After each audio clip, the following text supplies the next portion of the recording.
spent months digging into the school's actions and found the victims were further traumatized by those safety plans at a time when they were still struggling to cope with what happened.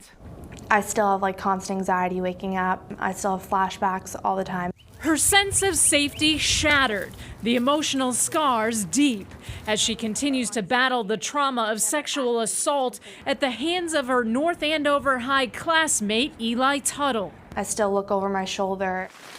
While in Tuttle's car last April, this teen says the high school wrestler went on the attack in the backseat of his Jeep, forcing himself on top of her and sexually assaulting her. Tuttle was criminally charged with indecent assault and battery as a juvenile and placed on probation. She's one of 2 students coming forward and telling their stories to 5 Investigates. I was 15. The other girl told police when she was at Tuttle's home in 2017, he flipped her over and raped her. According to the police report, at first, Tuttle told investigators nothing happened. Next, he said he gave the girl a hug. Then he said they had sex. He denies the allegations and was never criminally charged. The girl's mother says prosecutors thought her daughter was too fragile to testify. I felt like everyone thought I was lying and that there was no point in talking about it or doing anything about it if nobody would understand what I went through. When both teens returned to classes here at North Andover High, their movements were restricted by the school to try to prevent them from running into Eli Tuttle. They say those restrictions made them feel like they were being punished at a time when they were still traumatized.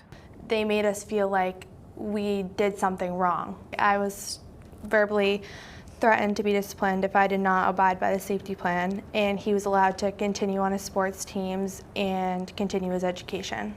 When I went back to the school, I was told to go in a room upstairs, and they had a man follow me around the school. Those safety plans were put in place after investigations done by school administrators found no Title IX violations, even though Title IX bars sexual harassment of students, including sexual violence and unwelcome sexual advances, impacting access to equal education in a safe environment. And steps to end any harassment should not penalize the student who was the target. I felt like I was being punished. It was just very unfair. They knew all about it and they did nothing about it. Since these teens came forward, other North Andover students have said they were also sexually assaulted by Eli Tuttle, who now at the age of 18 is criminally charged with attacking again, while on probation, raping a 17-year-old girl in New Hampshire twice in a matter of hours. Police say he parked his Jeep, pulled the girl into the back seat, choked and raped her, the girl pleading with him to stop. Knowing that it's the same perpetrator that did this to me is very frustrating.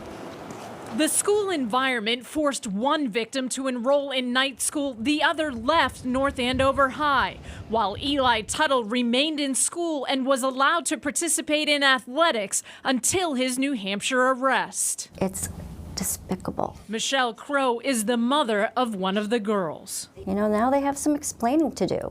Why was he still walking up and down the hallways of North Andover High School? Who do you think failed? The school failed. They had one job, and that was to make sure it didn't happen again. And the Tuttle family says their son stands accused of a crime he didn't commit, and they find it appalling that prior uncharged accusations are being used against him. We asked for records related to all of North Andover's Title IX investigations. This is what we received. We'll have more on that.